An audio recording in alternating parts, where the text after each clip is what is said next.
Accepting this frees you from the narcissist.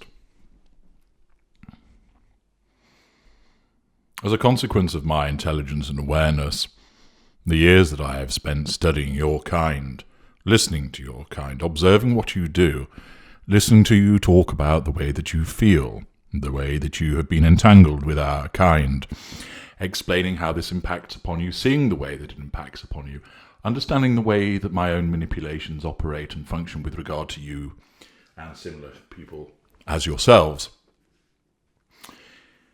It has enabled me to ascertain that there is one particular thing whereby if you accept this, it will enable you to become freed from the narcissist.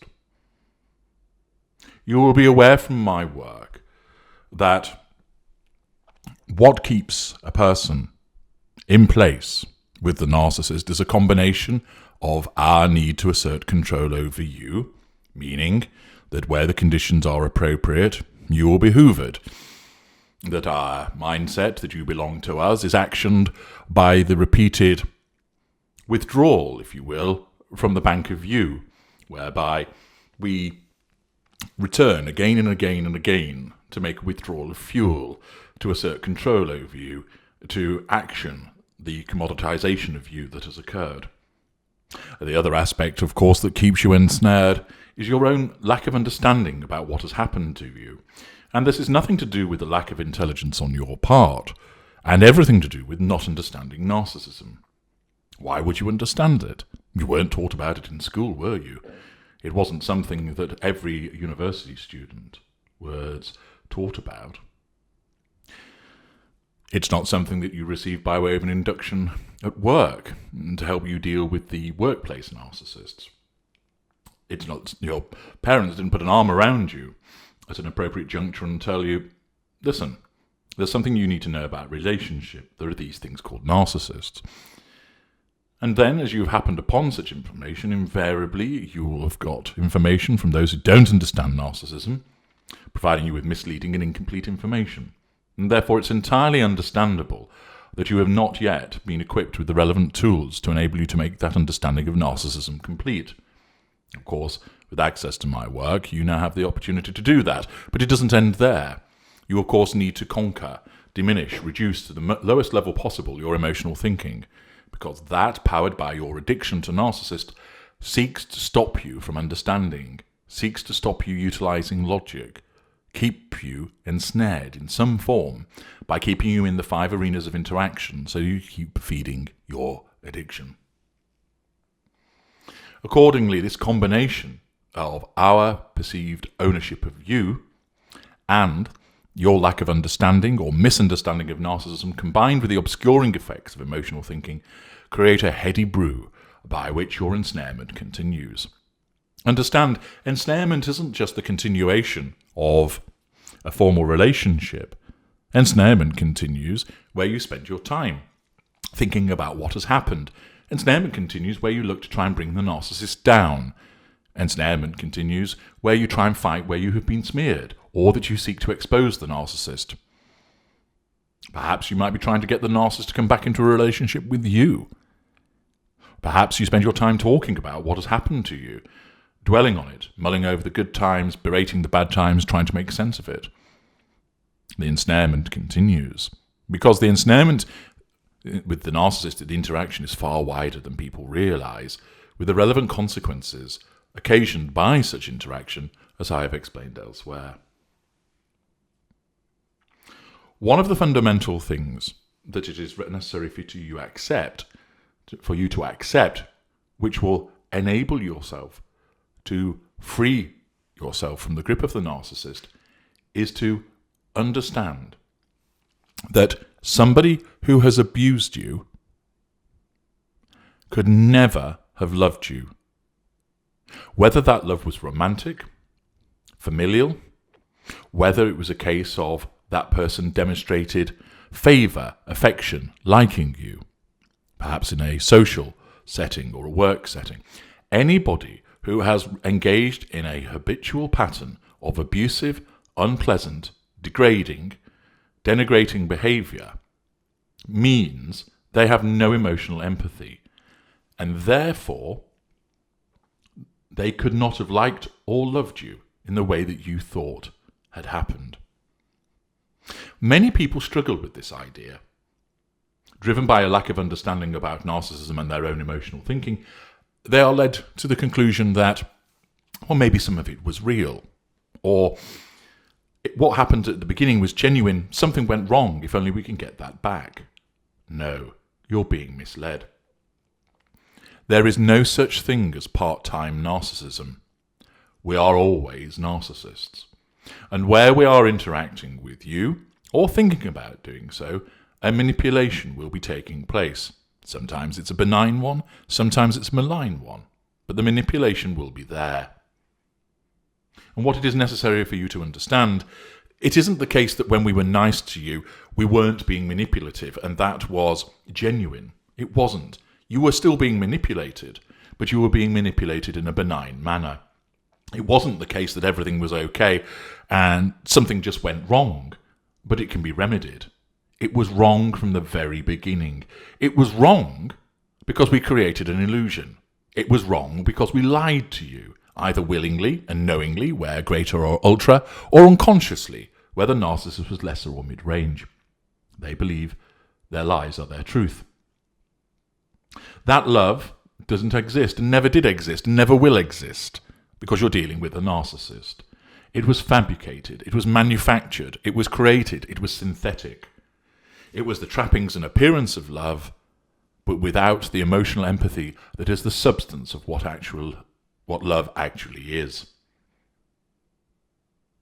It is not the case that we switch our narcissism on and off, and it was off when you first met us and then was switched on when you entered into the devaluation, whether sustained or corrective. No, not at all. Many people struggle to reconcile because of that lack of understanding in the presence of emotional thinking.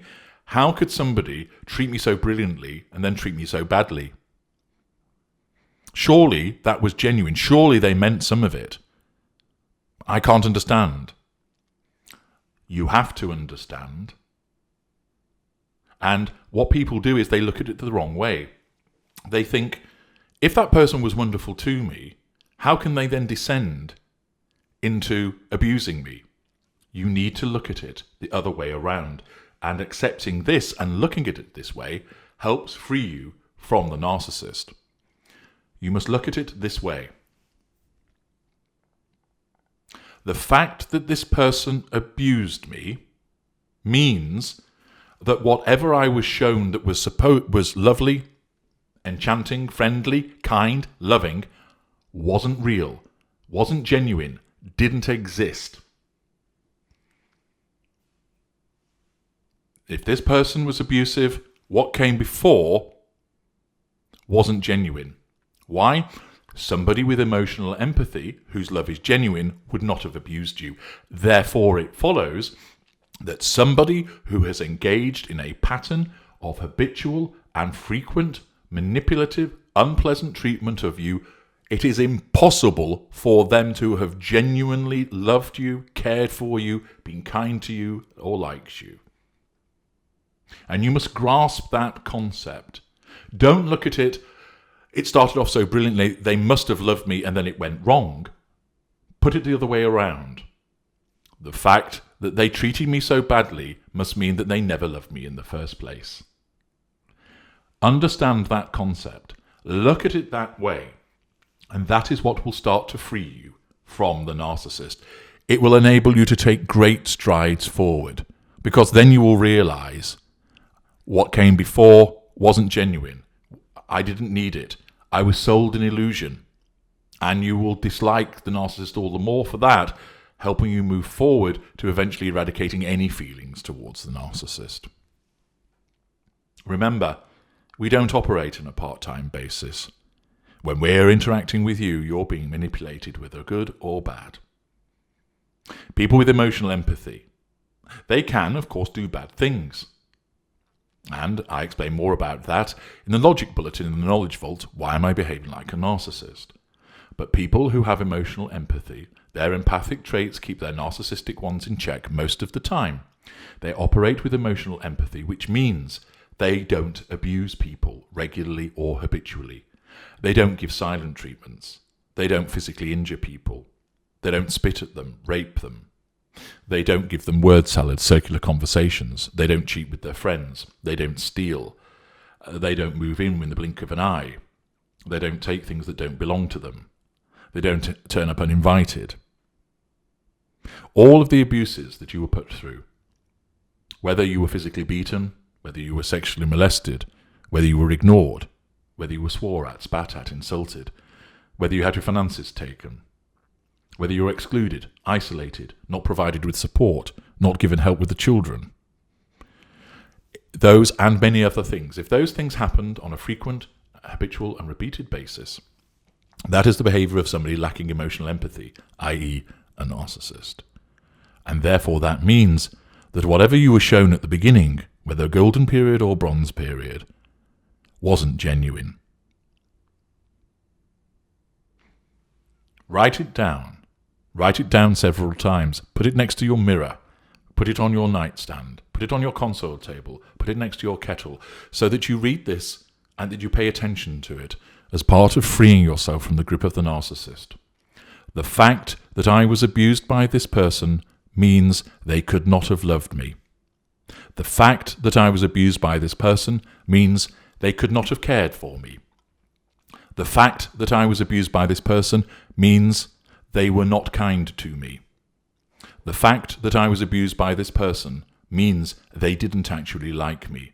Whatever type of ensnarement it was, romantic, social, work, familial, choose the appropriate words, but it always must come back to this.